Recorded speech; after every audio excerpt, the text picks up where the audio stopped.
ونصلي ونسلم على رسوله النبي الكريم وعلى آله وأصحابه أجمعين. اللهم صل على سيدنا ومولانا محمد وعلى آل سيدنا ومولانا محمد وبارك وسلم صلاة وسلاما كثيرا كثيرا. توفیق الہی اپنے مرشد پاک کی برکت سے عشاء کی اس نشست میں فضائل ایمان کا درس چل رہا ہے. اللہ تعالی اس درس کی برکت سے ہمارے ایمان کی حفاظت فرمائے اور موت تک قبر تک اللہ ہمارے ایمان کو سلامت رکھے. ایمان کی صفات اور اس کی خصلتوں کے بارے میں بات چل رہی ہے. گزشتہ کل جو حدیث مبارکہ کی گئی اس میں اللہ کے حبیب صلی اللہ علیہ وسلم نے فرمایا کہ مومن وہ ہے جس کو لوگ اپنے مال اور جانوں کے معاملے میں امین سمجھیں، یعنی لوگوں کو اس سے سلامتی حاصل ہو، جان میں بھی اور مال میں بھی، امانتوں میں خیانت کرنے والا نہ ہو، امانتوں کی حفاظت کرنے والا ہو. دوسری حدیث مبارکہ ہے آپ صلی اللہ علیہ وسلم نے فرمایا کہ مومن دوسرے مومنین کے ساتھ الفت رکھتا ہے اور اس سے الفت رکھی جاتی ہے. ایسے شخص میں کوئی بھلائی نہیں جو نہ تو خود کسی سے الفت رکھتا ہو اور نہ اس سے الفت رکھی جاتی ہے. اور تمام لوگوں میں سب سے اچھا وہ ہے جو لوگوں کو سب سے زیادہ نفع پہنچائے. اللہ کے حبیب صلی اللہ علیہ وسلم کا ایک ایک ارشاد عجیب و غریب ہے اور چھوٹی چھوٹے سے کلمات ہیں، چھوٹی چھوٹی سی باتیں ہیں، لیکن اس کے اندر بہت گہرائی اور بہت نصیحتیں ہیں کہ مومن دوسرے مومن سے الفت رکھتا ہے. کیا مطلب؟ مومن دوسرے مومن سے محبت کرتا ہے اور دوسرا مومن اس کے ساتھ محبت کرتا ہے. اور ایسے شخص میں کوئی بھلائی نہیں کہ جس سے کوئی محبت نہ کرے اور وہ کسی سے محبت نہ کرے. اب یہ دیکھنا چاہیے کہ آج ہم میں سے ہر شخص یہ چاہتا ہے کہ میری عزت ہو، میرا احترام ہو، لوگ مجھ سے محبت کریں، چاہے وہ گھر کے اندر ہے چاہے وہ گھر سے باہر ہے. تو ہر آدمی کی خواہش ہوتی ہے جی مجھے محبت ملے، مجھے پیار ملے. لیکن کبھی یہ بھی سوچنا چاہیے کہ آیا میں بھی دوسروں کو محبت اور پیار دیتا ہوں؟ دوسروں کے ساتھ میرا برتاؤ محبت اور الفت کا ہے یا نہیں ہے؟ صرف اپنے لیے تو محبت اور الفت چاہتا ہوں، پیار چاہتا ہوں، اور میں دوسروں کو تو دیتا نہیں. تو پھر تجھے محبت اور الفت کہاں سے ملے گی؟ آج گھروں کے اندر بھی یہی فساد ہوتا ہے کہ بیوی یہ چاہتی ہے کہ شوہر مجھے محبت اور پیار دے، اور شوہر یہ چاہتا ہے کہ بیوی مجھے محبت اور پیار دے. اب جب دونوں ایک دوسرے کے حق کو ادا نہیں کرتے بلکہ توقع وابستہ ہوتی ہے تو نتیجہ یہ ہوتا ہے کہ زندگی کی گاڑی تو گزرتی رہتی ہے لیکن دلوں کے اندر وہ محبت اور الفت نہیں ہوتی جو محبت اور الفت ہونی چاہیے. تو اس لیے مومن کیا ہے؟ مومن محبت کا محل ہوتا ہے. کیسا محبت کا محل؟ کہ وہ دوسروں سے محبت کرتا ہے، اور جب وہ دوسروں کے ساتھ محبت کرتا ہے، اور محبت کرنا کیا ہے؟ محبتوں کو بانٹنا ہے، دوسروں تک محبت کو پہنچانا ہے، محبت کے پیغام کو پہنچانا ہے. تو جب یہ محبت کو بانٹتا ہے تو ایسا نہیں ہوتا کہ یہ بانٹنے والا ہو اور اس کا دامن خالی رہ جائے. ایسا نہیں ہوتا. پھر اللہ اس کے دامن کو بھی محبتوں سے بھر دیتا ہے، الفت سے بھر دیتا ہے. پھر اسے بھی دوسروں کی طرف سے محبت ملتی ہے، الفت ملتی ہے. تو پہلی چیز کیا ہے کہ آدمی خود محبت کو بانٹنے والا بن جائے. لیکن آج کیفیت یہ ہے کہ شکوہ شکایت بہت ہے. جس آدمی کو دیکھو وہ دوسرے کی شکایت کرتا ہوا نظر آتا ہے۔ اکثر یہ ہوتا ہے کہ نوجوان اپنے ماں باپ کی شکایت کرتے ہوئے نظر آتے ہیں کہ جی ہمارا باپ ایسا ہے، ہمارا باپ ایسا ہے، اور ذہنوں کے اندر یہ تصور ہوتا ہے کہ بس شاید باپ کوئی بہت ظالم کوئی چیز ہے، یہ باپ کا روپ جو ہے وہ کوئی بہت ظالم کے روپ میں ہے۔ حالانکہ ایسا نہیں ہوتا۔ منشا کو پہچاننا چاہیے کہ باپ اگر کوئی بات کہہ رہا ہے، کسی غلطی پر متنبہ کر رہا ہے، تو باپ کا یہ کہنا محبت کی وجہ سے ہے، چاہت کی وجہ سے، دشمنی کی وجہ سے نہیں ہے۔ لیکن چونکہ بیٹے کے دل میں باپ کی وہ محبت نہیں، وہ اس کا اکرام اور احترام نہیں، تو باپ کی وہ بات اسے کڑوی لگتی ہے اور سوچتا ہے کہ یہ باپ تو میرا بڑا دشمن ہے، یہ مجھ پر روک ٹوک کیوں کرتا ہے۔ اب یہ سوچنا کہ یہ مجھ پر روک ٹوک کیوں کرتا ہے، مجھے کہیں آنے جانے سے کیوں منع کرتا ہے، یہ اس کی طبیعت کے فساد کی علامت ہے بیٹے کی۔ ارے بھائی، تو اپنے آپ کو خوش نصیب تجھے سمجھنا چاہیے، اور یہ سوچنا چاہیے کہ میں کتنا خوش نصیب ہوں کہ میرے سر پر میرے باپ کا سایہ موجود ہے، اور مجھے کوئی کہنے والا ہے، مجھے کوئی روکنے والا ہے۔ اور ظاہر ہے کسی راہ چلتے کو تو نہیں روکا جاتا، کسی راہ چلتے کو تو منع نہیں کیا جاتا، اپنے کو منع کیا جاتا ہے۔ جس کے ساتھ انسان کو محبت ہوتی ہے، الفت ہوتی ہے، پھر اس کو روکا جاتا ہے، اسے منع کیا جاتا ہے۔ اور پھر ایک یہ بات بھی ہے کہ جہاں پر بڑے کی نظر ہوتی ہے وہاں پر چھوٹے کی نظر نہیں ہوتی۔ یہ تو ممکن ہے کہ چھوٹے کے پاس تعلیم زیادہ ہو، ڈگری زیادہ ہو، وہ گریجویٹ ہو، ماسٹرز کیا ہوا ہو، وغیرہ وغیرہ، لیکن اگر ایک باپ ان پڑھ بھی ہے لیکن باپ کے پاس جو زندگی کا تجربہ ہے وہ اس بیٹے کے پاس نہیں ہے، اور ظاہر ہے کہ میرا علم انسان کے لیے کافی نہیں ہوتا لیکن میرا تجربہ انسان کے لیے کافی ہوتا ہے، تو اس تجربے کے بلبوتے پر انسان اپنی زندگی کی گاڑی کو کھینچ لیتا ہے، اپنا گزر بسر کر لیتا ہے۔ تو کبھی اپنے بڑوں کی بات کا برا نہیں ماننا چاہیے، اور کبھی اس کو دشمنی نہیں سمجھنا چاہیے۔ اسی طرح بیوی اور شوہر کا تعلق ہے کہ بیوی اگر شوہر سے کوئی بات کہتی ہے تو کبھی ایسا بھی ہوتا ہے کہ ناز میں وہ کبھی کوئی ایسے الفاظ کہہ جاتی ہے کہ شوہر کو ناگوار ہو جاتے ہیں، شوہر کو برا لگ جاتا ہے، گھر میں فساد ہو جاتا ہے، اور بعض اوقات نوبت یہاں تک بڑھتی ہے کہ قطع کلام ہو جاتے ہیں، اور مہینوں گزر جاتے ہیں آپس میں گفتگو نہیں ہوتی۔ ایسے ایسے واقعات بھی میرے علم میں ہے کہ 2-3 سال گزر گئے اور میاں بیوی کی آپس میں بول چال نہیں ہے۔ اب اندازہ لگائیے اس گھر کا کیا ماحول ہوگا کہ میاں بیوی کا رشتہ ایک محبت اور الفت کا رشتہ ہے۔ اب یہاں پر خرابی کس چیز کی ہے؟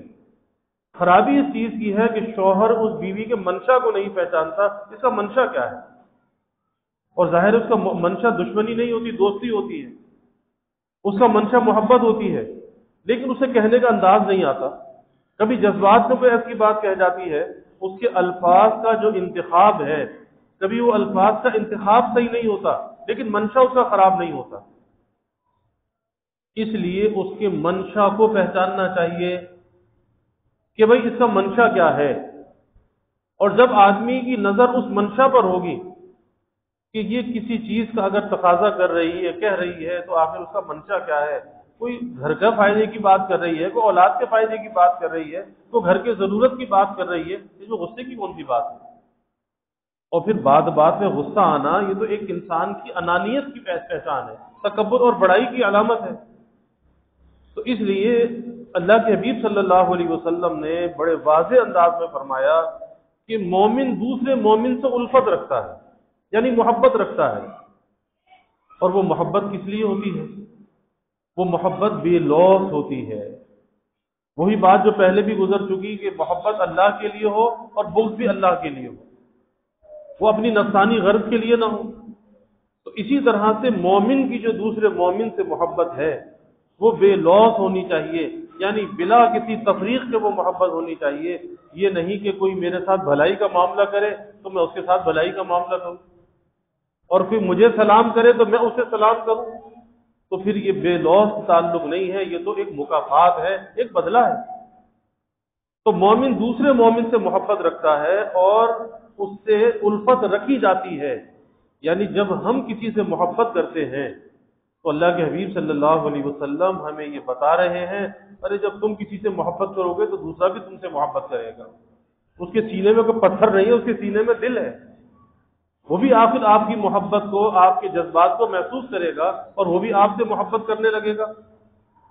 اور اگلی بات بڑی اہم ہے کہ ایسے شخص میں کوئی بھلائی نہیں جو نہ تو خود کسی سے الفت رکھتا ہے اور نہ اس سے الفت رکھی جاتی ہے۔ اور ایسا کب ہوتا ہے؟ ایسا انسان کی بد اخلاقی کی وجہ سے ہوتا ہے، یا تو اس کے اخلاق خراب ہوتے ہیں، یا اس کی گفتار خراب ہوتی ہے، یا اس کا رویہ اور برتاؤ خراب ہوتا ہے، طبیعت کے اندر غصہ ہوتا ہے، طبیعت کے اندر تیزی ہوتی ہے، تو پھر گھر والے بھی کہتے ہیں بھائی اس سے تو کپڑے بچاؤ اپنے، اس سے تو کوئی بات کہنا جو ہے وہ ایسا ہے جیسے بھیڑوں کے چھتے میں ہاتھ دے دینا، یعنی بازوں کا مزاج ایسا ہوتا ہے۔ تو اس لیے کبھی اپنا رویہ، اپنا برتاؤ، اپنی گفتار ایسی نہیں کرنی چاہیے کہ ہم کسی کی محبت سے محروم ہو جائیں، کوئی ہم سے محبت کرنے والا نہ رہے، کوئی ہماری خیریت پوچھنے والا نہ رہے۔ اور ایسا ہوتا ہے کہ بعض گھروں میں بعض لوگ ایسے ہوتے ہیں کہ گھر کے اندر ہے، اپنی مرضی، اپنے مزاج کے ہیں، سارے گھر سے کٹے ہوئے ہیں، نہ گھر والوں کے ساتھ بیٹھتے ہیں، نہ دو گھڑی بات کرتے ہیں، نہ کوئی تبادلہ خیال کرتے ہیں۔ اب وہ کیا ہے، ایک اپنی الگ سے دنیا بسا رکھی ہے، اور ایک ایسے خول کے اندر اپنے کو بند کر رکھا ہے کہ اس خول سے باہر آنے کے لیے تیار نہیں، اور سمجھتے ہیں کہ ہم سب کچھ ہیں۔ نہیں، مومن جو ہے محبت کا محل ہوتا ہے، وہ محبت کرتا بھی ہے، اسے محبت ملتی بھی ہے۔ اور پھر بہت بڑی بات فرمائی کہ ایسے شخص میں کوئی بھلائی نہیں کہ جو نہ کسی سے محبت کرے نہ اس سے محبت کی جائے۔ اور پھر تمام لوگوں میں سب سے اچھا وہ ہے، یعنی انسانوں میں اللہ کے حبیب صلی اللہ علیہ وسلم سب سے اچھے آدمی کی پہچان بیان فرما رہے ہیں، اور عجیب پہچان بیان فرما رہے ہیں۔ یہ نہیں فرما رہے کہ سب سے اچھا وہ ہے جو زیادہ نمازیں پڑھے، یا سب سے اچھا وہ ہے جو زیادہ صدقہ خیرات کرے، یا کوئی زیادہ حج و عمرہ کرے، زیادہ عبادات کرے۔ نہیں، فرماتے ہیں کہ سب سے اچھا وہ ہے جو لوگوں کو سب سے زیادہ نفع پہنچائے، یہ سب سے اچھا ہے۔ اور یہاں بھی وہی بات ہے کہ جب کسی کے ساتھ بھلائی کرے، جب کسی کو نفع پہنچائے، اس لیے نہیں پہنچا، اس لیے نہ پہنچائے کہ کل میں نے اس سے بدلہ لینا ہے، آج میں اس کے ساتھ بھلائی کر رہا ہوں، کل یہ میرے ساتھ بھلائی کرے گا، نہیں، اس امید میں نہیں، بلکہ کسی کے ساتھ بھلائی کر کے بھلا دینا چاہیے، اور یہ سوچنا چاہیے کہ اس کا صلہ، اس کا بدلہ مجھے تو قیامت کے دن اللہ سے لینا ہے۔ کس لیے کر رہا ہے؟ اللہ کو راضی کرنے کے لیے کہ اللہ راضی ہو جائے۔ اور یہ اتنی بڑی نیکی ہے اللہ کی مخلوق کے ساتھ بھلائی کرنا، اللہ کی مخلوق کی خدمت کرنا، یہ اتنی بڑی نیکی ہے کہ انسان کی عبادت سے بڑھ کر جس چیز پر اللہ کا فضل انسان کے شامل حال ہوتا ہے وہ بھلائی پر ہوتا ہے۔ جیسے حدیث میں آیا نا، پہلے حدیث مبارکہ گزری، اللہ کے حبیب صلی اللہ علیہ وسلم نے کیا فرمایا کہ جس کو جنتی دیکھنا ہو اس شخص کو دیکھ لے۔ پھر دوسرے دن فرمایا، پھر تیسرے دن فرمایا۔ تو عبداللہ ابن عمر رضی اللہ عنہ ان کے گھر مہمان ہو گئے، وہ دیکھوں جا کر یہ کیا کرتا ہے، آخر کون سی عبادت کرتا ہے، کتنی نمازیں پڑھتا ہے۔ دیکھا تو کوئی بہت زیادہ اہتمام نہیں ہے، بس فرائض ہیں، واجبات ہیں، اپنا کام کاج ہے۔ تو آخر دریافت کیا کہ بھائی کون سا ایسا عمل کرتے ہو کہ جس کی وجہ سے تمہیں یہ فضیلت حاصل ہوئی؟ اللہ کے حبیب صلی اللہ علیہ وسلم نے 3 دن یہ بات فرمائی کہ جو شخص مسجد میں داخل ہوگا اگر کسی کو جنتی دیکھنا ہو تو اس کو دیکھ لے۔ اور تینوں دن وہی صحابی مسجد میں داخل ہوئے۔ انہوں نے کہا بھائی اور تو کوئی بات نہیں ہے، آپ نے میرے اعمال تو دیکھ لیے، ہاں ایک بات ہے کہ میں اپنے دل میں کسی سے کوئی حسد اور بغض نہیں رکھتا، میں اپنا دل جو ہے وہ سب سے صاف رکھتا ہوں۔ تو یاد رکھیے کہ اللہ کی مخلوق کی بھلائی اور اللہ کی مخلوق کو نفع پہنچانا، نفع رسانی، یہ بہت بڑی نیکی ہے، انسان کی ذاتی عبادت سے بڑھ کر یہ نیکی ہے۔ اور یہ ایسی نیکی ہے، اللہ کو یہ قرض دینا ہے، اور جو اللہ کو قرض دے اللہ پھر اس کا کیا بدل دے گا انسان تصور بھی نہیں کر سکتا۔ وہ حدیث میں ایک واقعہ آتا ہے نا کہ قیامت کے دن ایک شخص ہوگا، اس کی ایک نیکی کم ہو جائے گی، تو اللہ تعالیٰ فرمائیں گے جا بھائی ایک نیکی لے کر آ، ایک نیکی لے آ تو تیرا کام بن جائے۔ اور وہ قیامت کا منظر بھی عجیب ہوگا کہ کوئی ایک نیکی دینے کے لیے تیار نہیں ہوگا۔ ماں بھی انکار کر دے گی اپنا کام کر، میں نے تجھے جنا نہیں تھا۔ باپ کہے گا تو میرا بیٹا نہیں، دوست بھی انکار کر دے گا، بھائی بھی انکار کر دے گا، کوئی ایک نیکی دینے کے لیے مادہ نہیں ہوگا، کیونکہ نفسا نفسی ہوگی۔ ہر آدمی کو یہ فکر ہوگی کہ میرے ساتھ کیا معاملہ ہوگا، پتہ نہیں میرا کیا بنے گا۔ تو ایسا نفسا نفسی کا عالم ہوگا کہ کوئی کسی کو پہچاننے سے بھی انکار کر دے گا۔ اور ایک شخص ایسا میدان حشر میں ہوگا کہ جس کے پاس صرف ایک ہی نیکی ہوگی۔ اب وہ شخص دیکھے گا کہ یہ بندہ پریشان کیوں ہے، پوچھے گا بھائی کیوں پریشان ہے؟ کہتا ہے جی میں کیا بتاؤں، تم میرا مسئلہ حل تو کر نہیں سکتے، میں تمہیں کیا بتاؤں۔ وہ کہے گا ارے بھائی بتا تو صحیح۔ کہتا ہے بھائی جب اپنوں نے انکار کر دیا، ماں باپ نے انکار کر دیا، بہن بھائی نے انکار کر دیا، دوست نے انکار کر دیا، میں تمہیں کیا بتاؤں۔ کہے گا تم بتاؤ تو صحیح تمہارا مسئلہ کیا ہے۔ کہے گا جی مجھے تو ایک نیکی کی ضرورت ہے، ایک نیکی مجھے مل جائے تو میرا کام بن جائے۔ تو یہ بندہ کہے گا کہ بھائی میرے پاس تو ہے ہی ایک نیکی، اور میں نے تو جانا ہی جہنم میں ہے، میری ساری زندگی کے گناہ ہیں، اور کہاں ایک طرف نیکی ہے۔ تو جب میرا مقدر تو جہنم ہے ہی، ایسا اس سے بہتر ہے کہ ایک نیکی تو لے لے، تیرا تو کام بن جائے۔ یہ ایک نیکی اس کو دے گا، وہ اپنے ترازو میں اپنے پڑھلے میں آ کر رکھے گا، نیکی والے پڑھلے میں اس کی نیکی کا پڑھلا جھک جائے گا، اس کا تو کام بن جائے گا۔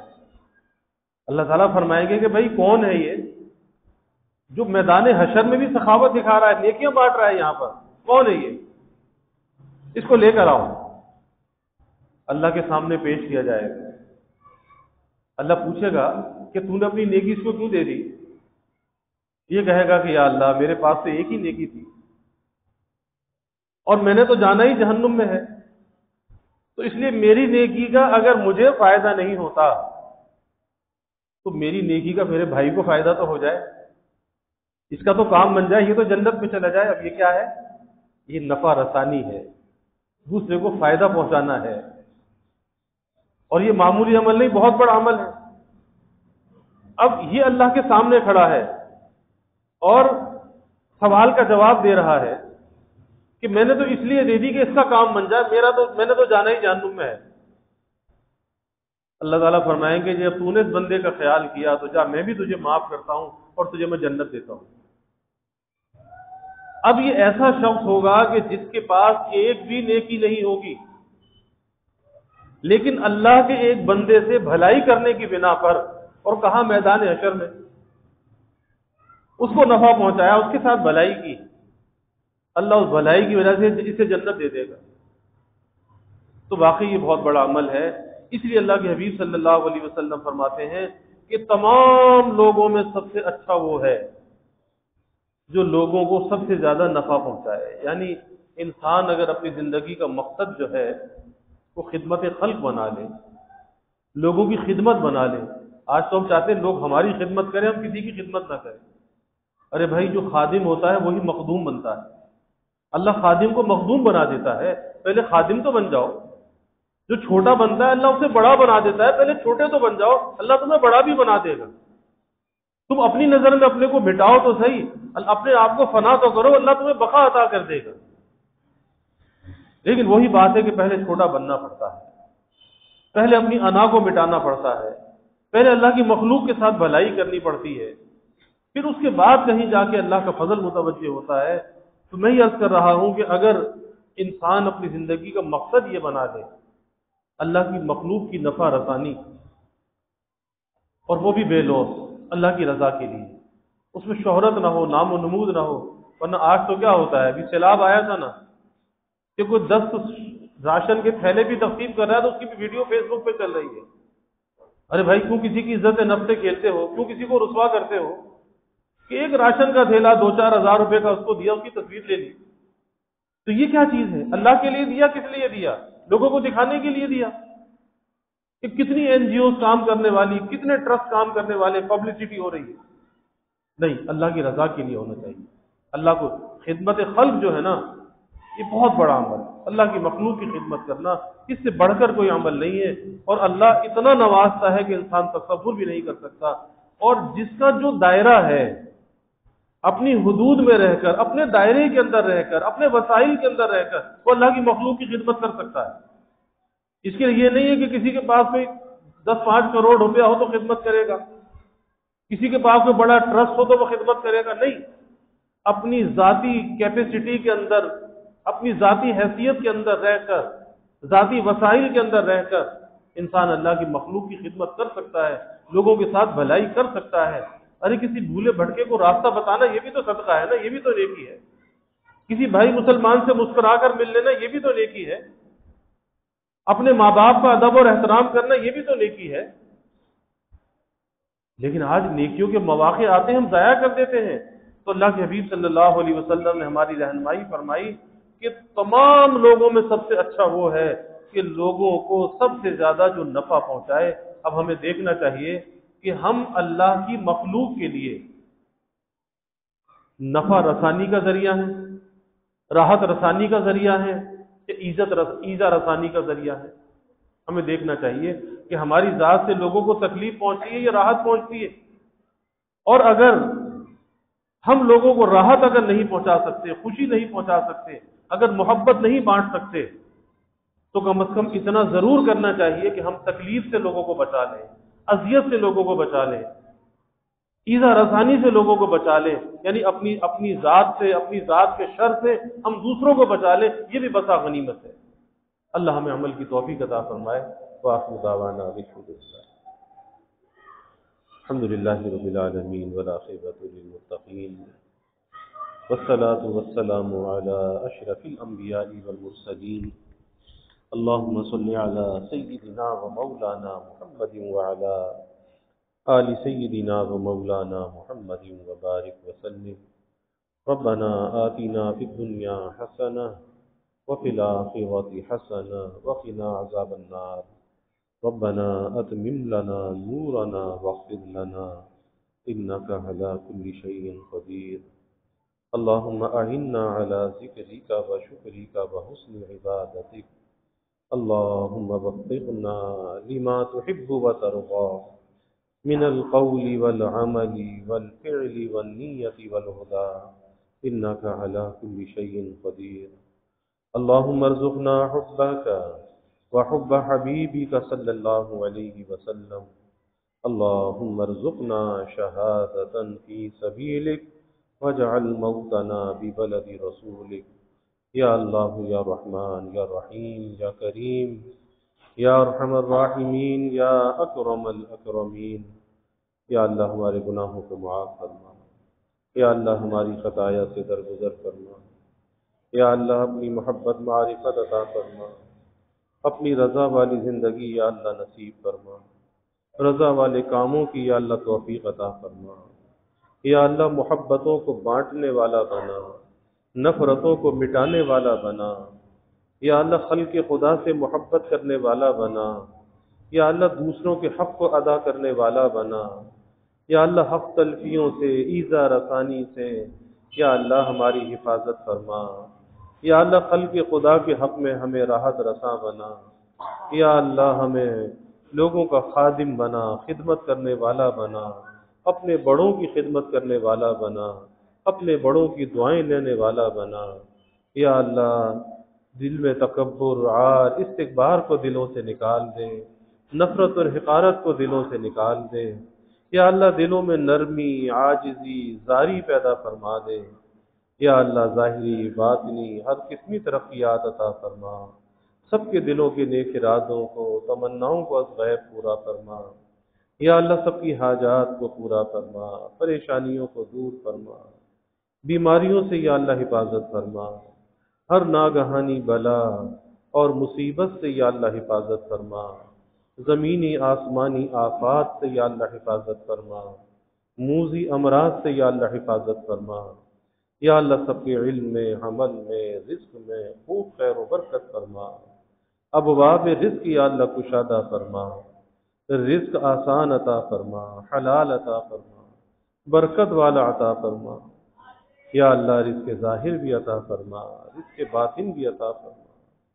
اپنی محبت اور معرفت کا یا اللہ رزق عطا فرما، اپنی یاد کا، نیکی اور طاعت کا رزق عطا فرما۔ یا اللہ کبھی مخلوق کا محتاج نہ بنا، اولاد کا محتاج نہ بنا، استاق فجار کا دستے نگر نہ بنا۔ یا اللہ ہمیشہ اپنے در کا سائل اور بھکاری بنا، اپنے در کا منگتا اور سوالی بنا۔ اپنے غیر سے ہماری امیدوں کو قطع فرما، اپنی ذات عالی کا یقین ہمارے دلوں میں پیدا فرما۔ یا اللہ ہر امید کو تیری ذات سے وابستہ کرنے والا بنا۔ یا اللہ ایمان کی ترقی، اعضاء کی سلامتی عطا فرما، ہر محتاجی سے، معذوری سے ہماری حفاظت فرما۔ یا اللہ ہمارے ملک پر اپنی رحمتوں کا نزول فرما، اس ملک کو امن کا، سلامتی کا گہوارہ بنا، ہر قسمی بد امنی، بے چینی، بے سکونی کو دور فرما۔ یا اللہ ہر قسم کے انتشار سے، افتراق سے اس ملک کی حفاظت فرما، اس ملک میں رہنے والوں کی حفاظت فرما۔ یا اللہ اس ملک میں معاشی، معاشرتی، اخلاقی یا اللہ استحکام عطا فرما۔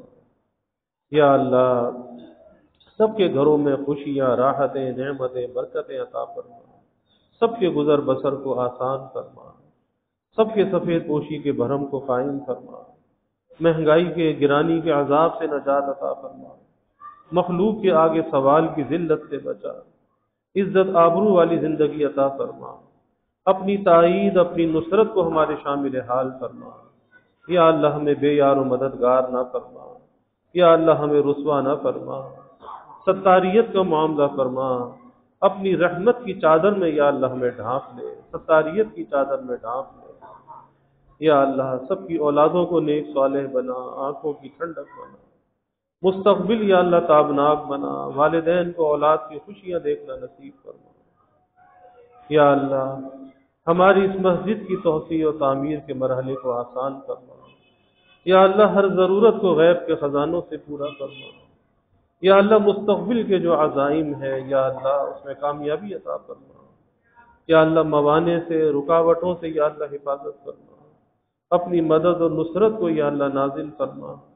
جو بھی یا اللہ معاونین ہے، تعاون کرنے والے، اے اللہ غیب کے خزانوں سے انہیں عطا فرما، دارین کی نعمتیں، بھلائیاں انہیں عطا فرما، سب ان کی نسلوں کو بھی یا اللہ شاد و آباد فرما۔ یا اللہ اپنی رحمتوں کا، برکتوں کا، راحتوں کا نزول فرما، زحمتوں کو دور فرما۔ یا اللہ ہمیں عافیت دارین عطا فرما، عافیت دائمہ عطا فرما۔